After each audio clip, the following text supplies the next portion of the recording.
So, welcome back, grandfather.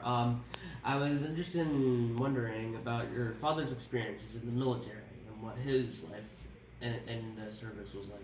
Okay, well, thank you, Paul, because we had talked about this during the time from the last interview, and I'm glad to share this because this is so important, especially today, where we are having a lot of tension between black and white Uh huh. individuals. Yes. So, my father joined the army in 1940 Mm. when before World War II. They knew kind of a war may be coming, so they were Yeah. hiring a lot of people. Now back then, when he joined, he was in an all-black regiment Mm. because they could not uh, go to combat or do other things with or be integrated. It Mm. wasn't until President Truman, I think it was 1954, integrated the army. Oh. So before then, you had all black units. Now, what I admire about my father, this, he decided to join the army knowing a war was coming, knowing he was going to be in an all black unit, Mm-hmm. right? But he wanted to fight for his country. So he did that, went to Germany, he was in a combat engineer Mm-hmm. group, Mm-hmm. and he came back.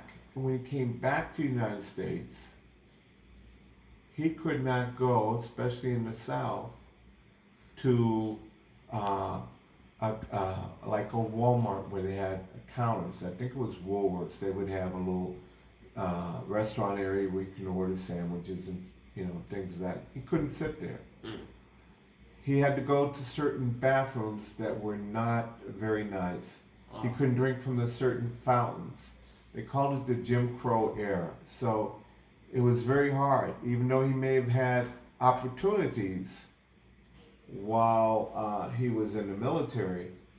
That didn't happen. I recall he was stationed at Fort Knox, and I was about your age, maybe a little bit younger, maybe about no, it's more like Preston's age, and I was in the Scouts, Uh-huh. and we went to a movie off the base. Now on the base, and this is like 1957. Uh-huh. I could go anywhere to the postal exchange. I could go to the theater. I could go to the restaurants. Anything that everyone, because you were one, not black, not white. You were military.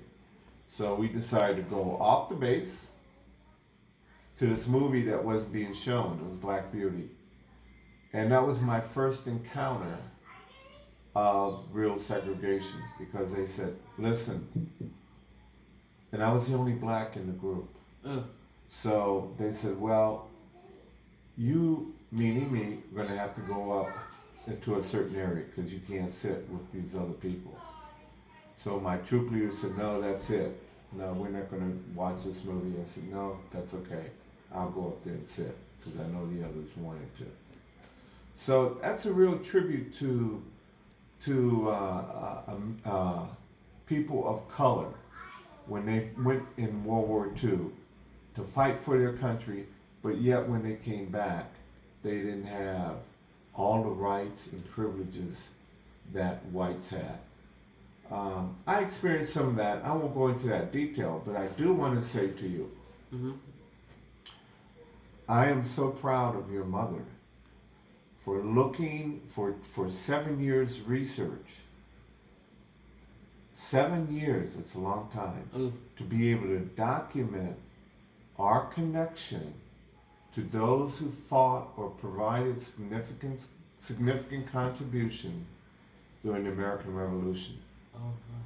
So, because of her being in DAR, I was able to get into being the son of American Revolution from my father's side. So it's a lot. I think DAR and Sons of American Revolution is something to be very proud of if you're a member. Yeah. Because of all those who sacrificed their lives in the Revolutionary War and then since then, to be able to acknowledge that there is a connection there. Yeah. Um, The other thing I want to say is that Veterans Day is very important to me, being a veteran, being Mm-hmm. a disabled vet. Yeah. But it's also very important to me because on Veterans Day, on November 11th, in 2011, your brother was born on 11/11/11, Veterans Day. So that's a unique thing also.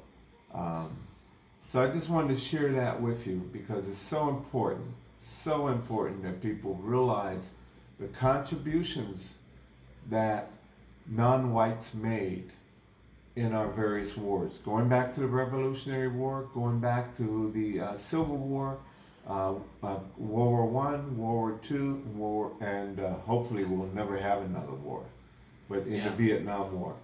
And it's not only that, but Indians, they were able to decipher because of the language and everything in World War Two.